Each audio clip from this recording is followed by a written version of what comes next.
Hello, genealogists. This is Craig. And today we're going to talk about how I got to be so smart. Well, actually, we're not going to talk about that, but we're going to talk about how it's possible for me to know as much as I do. No, we're not going to talk about that. How about we talk about how I learned about the National Archives without visiting the National Archives at all, so that when I showed up at the National Archives, I knew what I was talking about before I walked inside the door. That we can do today. The way that I did that was I learned about finding aids. And it's so much easier to have finding aids today than it was when I started all this.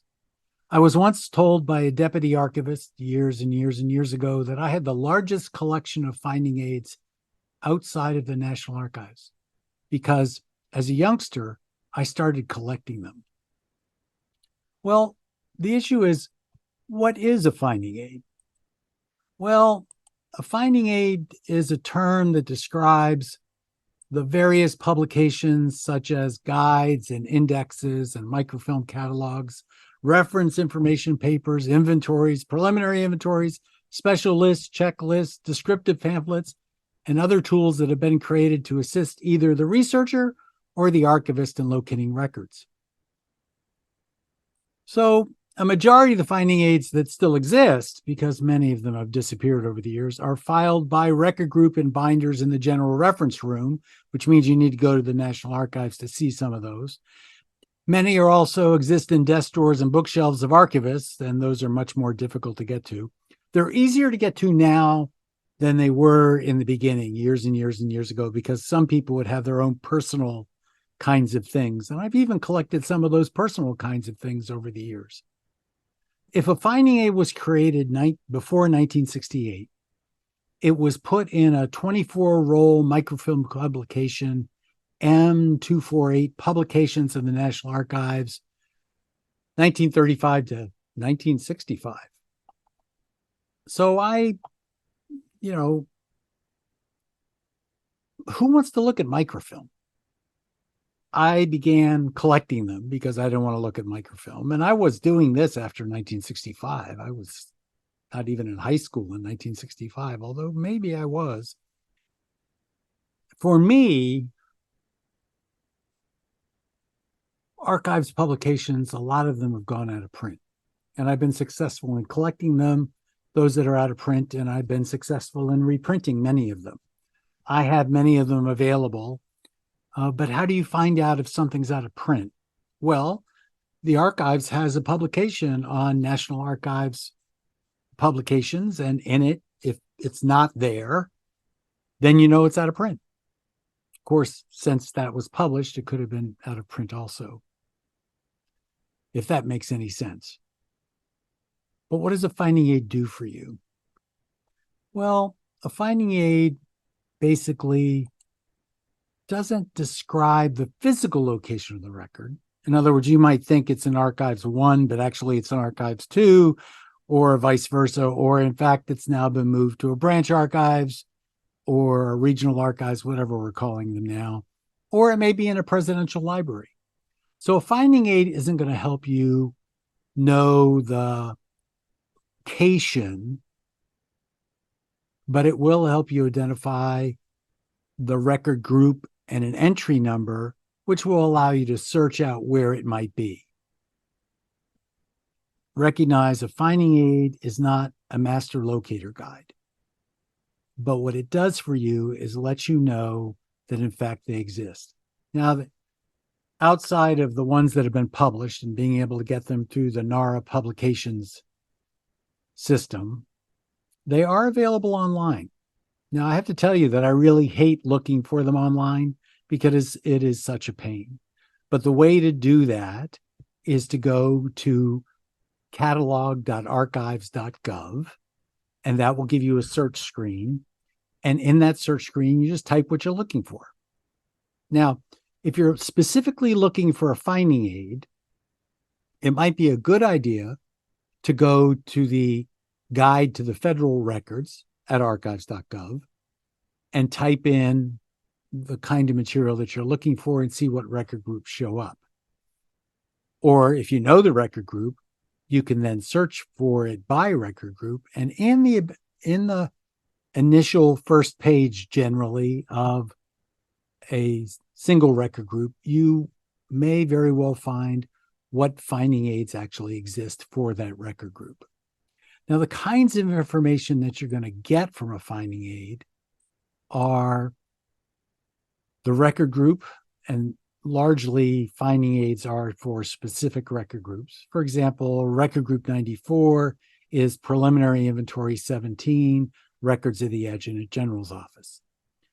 Inside that record group, there are lots of entries, and these entry numbers are tied to the specific finding aid.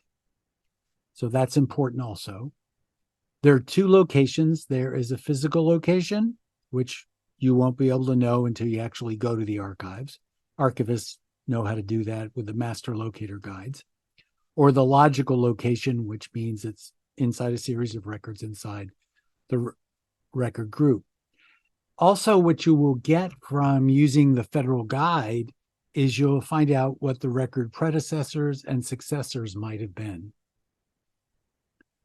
So I basically, as a kid, would, I don't know, go fall asleep every night reading finding aids. I once, in fact, I've created a few finding aids on my own, and one of them was the lost pension settled accounts of 6 April 1838. And how I did that was I found that a lot of the last and final payments didn't have asterisks on them. And so I decided to figure out why they didn't have asterisks on them. And I learned that it was because the archive staff in the 1960s didn't find those last and final payments for those people. But on some of these slips of paper, I would see reference to 6 April, or I would see reference to April 1838, or something very similar to that. There was no consistency across the slips of paper. And back in the day, I was touching the slips of paper. However, those slips of paper now are the index to final pension payments on Fold 3. So you could see what I'm talking about there if you were to go and look, although I don't know how you would specifically be able to hone in on somebody that actually had a index card that said 6 April 1838. You'd probably have to wander through it a little bit. Anyway, what I found out was, by reading the finding aid, record group 217, records of the accounting officers of the U.S. Treasury, that there was an entry that specifically talked to 6 April 1838.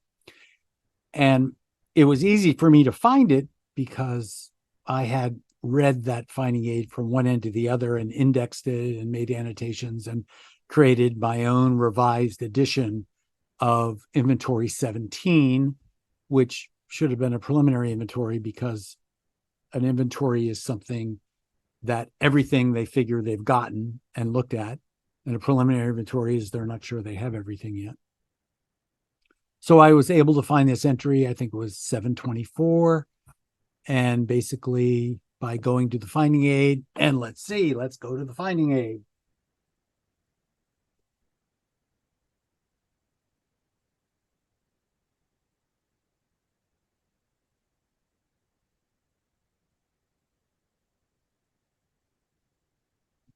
So here is an old version, not the oldest version. The oldest version was actually microfiche, which is why I decided to do this myself. Records of the accounting officers of the Department of Treasury, inventory 14 revised. It was originally written by William F. Sherman, who was an archivist in Archives 1. And then I made additions and indexed it.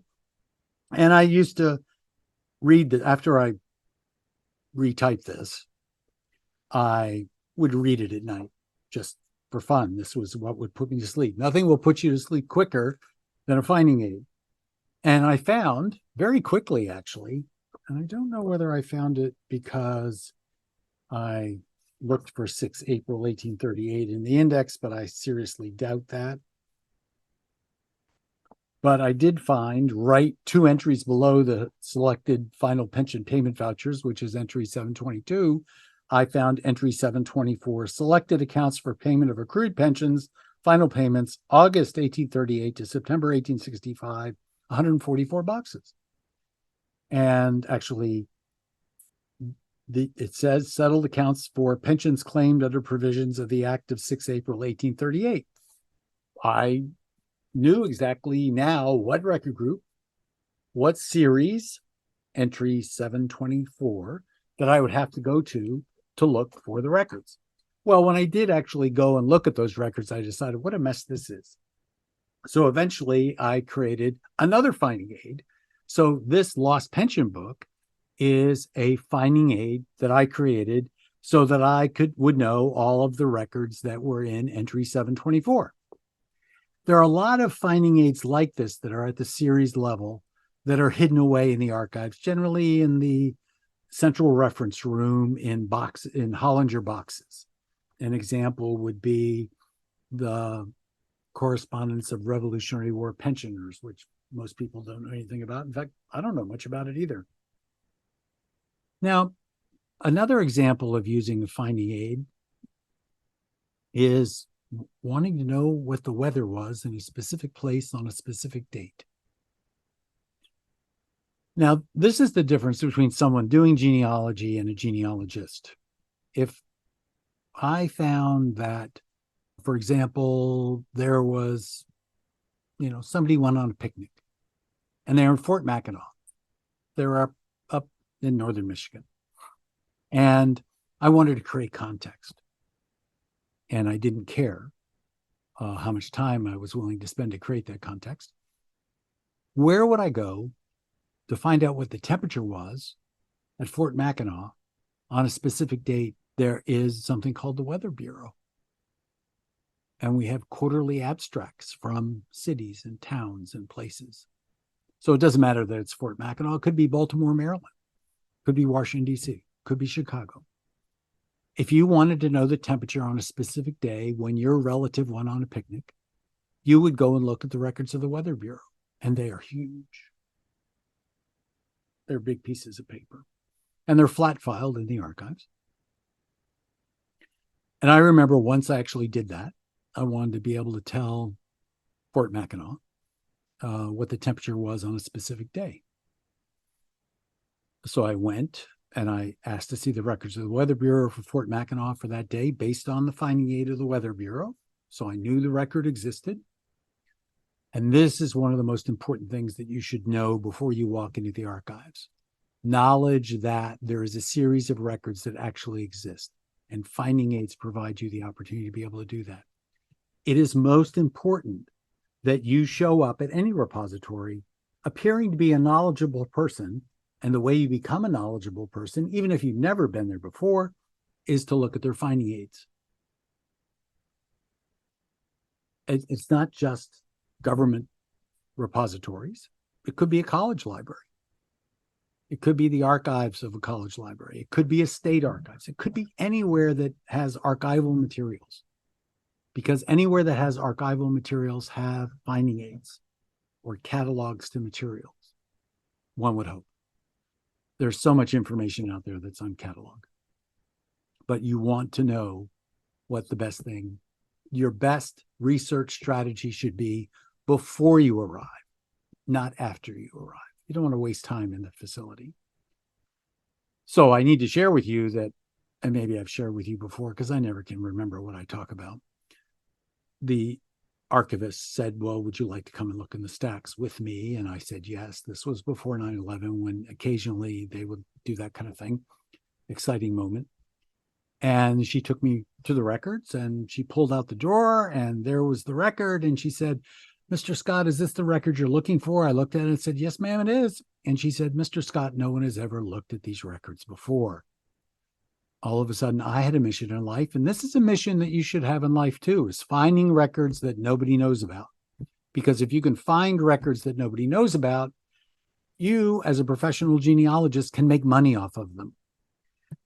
You don't want to know how much money over the years I've made off this book from the perspective of selling the book when it sells well, and also being the individual when I lived in DC or outside of DC who pulled the records that were identified in this book. And because I was familiar with these records, it would take me 5 minutes to pull a record. Once it would take 5 minutes. in total to submit the record request. And then once the records arrived, to find the record, because I knew how they were filed. I knew how to access them. Now, it took 3 hours sometimes to actually get to the record because of the in-between of submitting the request and actually getting the records, but there are always things to do. And one of the things to do, if I didn't have other work to do in the National Archives, was to sit down with National Archives and just read National Archives finding aids on the shelf in the central research room and just read them, just for fun. I prefer the printed versions. If they're not available, if they're out of print, they may be available from Heritage Books, the sponsor of all of this, Just Genealogy. If they're not available from Heritage Books, you can contact me and I'll see if I have it in my library. I probably do. And if it's out of print, we'll reprint it. That's a possibility. Or the other not so easy possibility, and the one I hate the most, is going to archives, catalog.archives.gov, and finding them in M248, which is the fully digitized microfilm publication of those things created prior to 1968.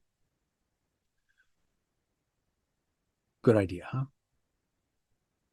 I mean, these are two examples of finding aids that I've created. This is an old one. This is my working copy. And then there's the lost pensions. I also did one on Confederate records. But there also was one done by the archives on Confederate records. It's Preliminary Inventory 101 to Record Group 109, War Department Collection of Confederate Records. There are some links in the description below concerning some of the NARA finding aids that you might want to scope out. What's really important as a professional genealogist is to have the appearance of a professional genealogist. Meaning, I suffer from imposter syndrome all the time. But when I appear at a facility, I know what I want before I walk in the door. I don't appear at the facility, then decide what to do. I always have a research strategy before I appear. This makes it so much easier for you to deal with archivists. This might make it so much easier for you to deal with librarians, for that matter. Having the appearance of knowing what you're talking about and having the archivist or the librarian actually believe that you know what you're talking about is always a good idea. And the reason I say that is because it takes a while for an archivist to want to invest time in you. Meaning, the balance, until they really get to know you, they might think that you're one of those people doing genealogy that wishes to share their family history with them. If most of the interaction with them is of that ilk, you're not going to hear much from them. Whereas if most of the interaction you have with an archivist is, I would like to look at record group 217, entry 722, dealing with the surname blah. Or I would like to deal with record group 94, entry 94, personal papers, 13 Wisconsin. I know they're in alphabetical order, so I want the box that deals with Kingman or the box that deals with Parrish. And that they don't have any level of effort. And once they get to know you, they might be willing to share something else that you don't know about. And the secret of being a great, fantastic, excellent, blah, blah, blah, blah, blah, blah, blah, blah, blah genealogist, even if it's only in your own mind, like it is with me, is having people tell you things that they don't tell everybody. So today, I've talked about finding aids. I told you where you could find them. You can find them in the National Archives publications. You can find a system. You can find them in the National Archives at catalog.archives.gov because they're in M248 publications of the National Archives, 1935 to 1965. You can find them at Heritage Books if they're in print, and we probably have 24 of them in print, whether it be one's on Navy records, one on Army records, the post office. We've got a bunch of them. And we're always interested in creating more if there's a need for them. So there's not much more that I really could say, except that it's important that you look like you know what you're talking about and recognize that those finding aids are going to save you time. They are going to make you efficient. You will start thinking of things in terms of record groups. In other words, Treasury, 217, Adjutant General, 94, Land Office, or GLO, 49. And after a while, it'll just become second nature to you. And then people will just be, when you say, well, you want to look in record group 94, entry 94, personal papers. And you spout that off the top of your head, people get the impression you know what you're talking about. You might not know what you're talking about, but they get the impression you know what you're talking about. And those impressions are important. So this has been Craig. This has been Just Genealogy. And I hope to see you soon.